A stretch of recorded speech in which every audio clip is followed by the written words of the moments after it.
Welcome to Playtime. I'm your host, Lisa McQueen. If you haven't heard of Austin Mahone yet, you will soon. Just ask your teenagers in your family and they will tell you. In only 1 year, this 15-year-old unsigned singer has become a YouTube phenomenon, racking up millions of hits from all over the world with his own style, producing his own videos and covering the most popular songs today. Even the most devout fans, known as Mahomies, are going to be interested in watching right now to learn the things that they never knew about Austin. I had the chance to catch up with him at his home in San Antonio, Texas, for the first time ever for an exclusive one-on-one interview. For this edition of Playtime, we are introducing one of our own, Austin Mahone. Check it out.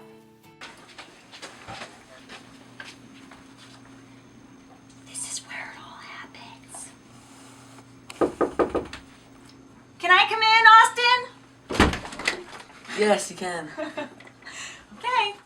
So with your growing popularity on YouTube and thousands and thousands and thousands of hits, some videos are getting millions of hits. A lot of your fans are asking a lot of questions and they want to get to know you better. Let's start with how did all this come about? How many instruments do you play now? I play 3 instruments. I started playing drums when I was 6. I started playing guitar when I was about 2 years ago. I started playing. And then piano about like 2 months ago. Okay, how's the piano coming? I'm getting better. It's coming along nicely, so. Who bought you your first guitar? My grandpa. Now, everyone that watches your videos knows that your best friend is Alex Constancio. How did you meet Alex? The coolest shoes to wear in 6th grade were Nike Shocks. And he got a pair of Shocks, and I got a pair of Shocks.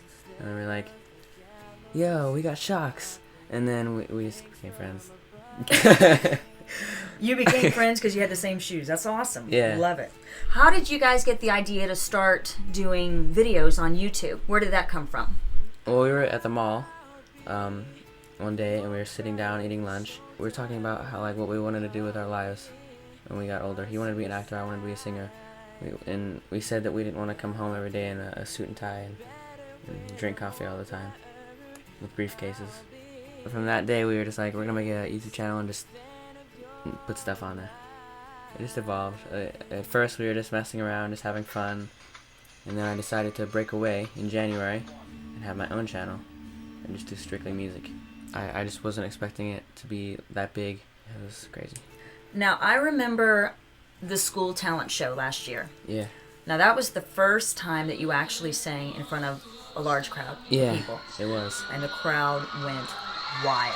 Yeah. What were you thinking when that happened? I don't really know. I kind of blacked out a little bit. We were supposed to sign up for it weeks in advance, and then this cheerleader in one of my classes told me that I should just sing for the talent show, and I was like, I can't. I didn't sign up.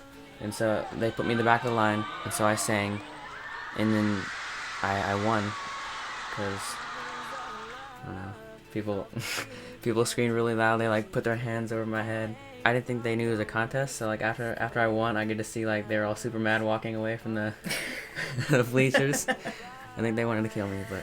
And then recently, you went to Chicago, didn't you? Yeah. You went there to sing at a girl's birthday party. Yeah. And for those of you that don't know, you can actually book Austin to sing at your birthday party. Yeah. How do they go about doing that? So they can go to my website, and there's a booking link there, and they can fill out the form and send it in. Yeah. Let's talk about Chicago. I saw the footage from Chicago. Yeah. That was pretty wild. It was fun. When you were in Chicago, you tweeted to your fans that you would be at the Bean for a casual, simple... A casual. Yeah. meet and greet, if they wanted to come. Yeah. Okay? Judging by what I saw, it wasn't so casual. It wasn't casual. No, not at all. What did you think of all that? I thought it was really fun. At first, it was kind of scary because they were just coming from all directions. I couldn't see them. They were coming from behind trees, lunging over bushes. It was crazy. And then I tried to stand on the table. The lady officer pulled me off and took me to the police station. Now, I saw your mom in the video. She was way in the back. Yeah. I saw a couple of them where she was trying to catch up with you, and she even dropped everything she was holding. Yeah. Because she didn't know what to think. What was her reaction after all that? What did she say? She just thought it was really crazy. Yeah. Yeah. Now, security took you away from the Bean. Yeah. And where did they take you to? They took me to a police building around the corner. They snuck me out the side of the building, underneath the street and put me into an unmarked police car and took me back to my hotel. Wow. Yeah. Well, after Chicago Yeah. and all that happened and all that hit YouTube, word spread that you were going to Tampa. Yeah. Okay, and I was there in Tampa for your show. Yeah. The radio station there offered to sponsor a contest, and it was 50 spots. Yeah. And people called in for this contest, and the day of your actual show, people were calling all day long, nonstop, blowing up the phone, trying to find out how they could get tickets. It was your first radio station performance. Yeah, it was, yeah. You had how many entries? I think it was about 1,200. Joe Jonas and The Fray had both done a contest there recently and didn't even break 900. Wow. So they said that for an unsigned artist, that was huge. They had never had that happen before. That's crazy. In Houston, you had 2 concerts recently. Mm-hmm. Okay, how did that go? It went really well. It was really, really exciting, really fun. Had a good time. Now, Mistletoe right now has over 5 million hits. Mm-hmm.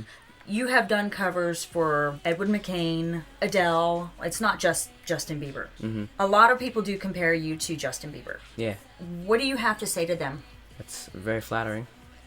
Because he's very successful. I'm not really bothered by it. What about the people that refer in more of a negative sense, say that you're trying to be him? What do you have to say to those people? They don't really get me. They don't know who I am, so it doesn't really like hit me too hard.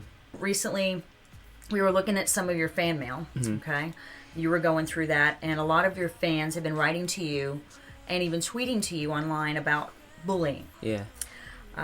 With social media, bullying is at an all-time high. Not only at school, but now at home online. What would you tell your fans who might be dealing with that in your lives? What would you say to them? I would say that they're just opinions, what people say about you. None of that stuff's true. The only thing that matters is like what you think of yourself, and to just ignore it because it's just crap. It's not true. Other than people making the Bieber comments, have you yourself experienced bullying due to your growing popularity? I've been bullied at my old school for being on YouTube, for posting videos on YouTube, but they just didn't really get me. How did you handle it? Music kind of got me through it.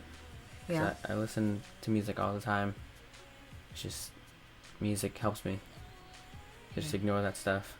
And you have quite a few videos out now. You've been working with a performance coach. Yeah. My favorite is No Air.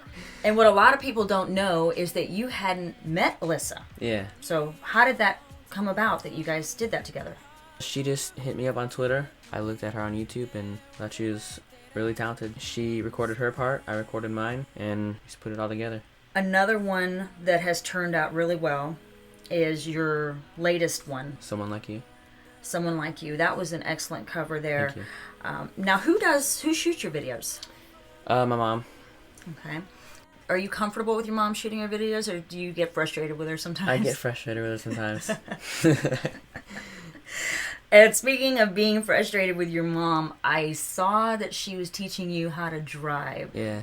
How did that go? It went really well. Watch it, slow down. Come on. Stop treating me like a little baby. I'm not. Well, the first sight of a car, you're like, slow down. Did you make it through the school zone okay? I did. I made it nicely. So, Austin, is there anyone else that helps you, or do you do all this yourself? I'm involved with everything. I do everything, but I do have a couple friends that help me edit and produce and stuff. Now, on to some little-known facts about you. Everyone knows who Romo is. Why don't you tell everybody how you got Romo? A couple friends of mine, I found him in a big mud puddle and in a parking lot, and so they brought him home and they cleaned him up, and they asked me if I wanted to have a cat, and I said sure, I'll have a cat. And so I went home, and my mom didn't like me having a cat, so now he's at my grandma's house. He was a kitten, right? Yeah. Yeah, he was a scrappy little sucker. Personally, I think that you should, give him away with one of your contests online. No, they wouldn't like him. One of the main questions asked is, what is your favorite food? Italian food. It's really good. Okay. What a lot of people don't know, though, this kid likes ketchup on everything. Yeah. Oh my God, how can you eat that on everything? Thanksgiving turkey? Of course. Makes everything better. So what's coming up next for you? Where are you going next? Well, I'm going to New York in December, and I'm going to have a concert there and a little meet and greet and meet Alex. I'm just going to hang out and buy stuff at the NBA store. Last thing that a lot of your fans want to know. You know the question I'm going to ask. Yeah. You've been asked it a zillion times. A zillion. Your fans want to know, what kind of girl do you like? I like a girl that can make me laugh whenever. If I'm happy, she can make me laugh. If I'm sad, she can make me feel better. I like a nice smile. Just a really, really cool girl that understands me and wants to be with me for me, not just like what I do. On that note, would you ever consider dating a fan? I could maybe consider dating a fan. Who knows? And what would make you consider someone? She would have to keep up with me and understand what I do and just be cool about it. Now, with all of your growing popularity, all the YouTube hits, and all these videos going around, everybody's talking about you. You were in Pop Star magazine, Yeah, weren't you? I was, yeah. I know it's only a matter of time before you're going to get discovered. So throw me some tickets, please. We'll see. Just invite me to your shows, okay? All right. Backstage passes, sound good? I don't know about backstage. Oh, come on. All right. Good luck, kid. Best of luck to one of the most talented kids I've ever had the pleasure of knowing. From all of us here at Playtime, from LA to Chicago, Tampa to New York, we love you, Austin. We can't wait to see what the future of your career holds for you. Mahomies for life. Much love. I'm Lisa McQueen. We'll be touching base with Austin again, so find me on Facebook. Thanks for watching.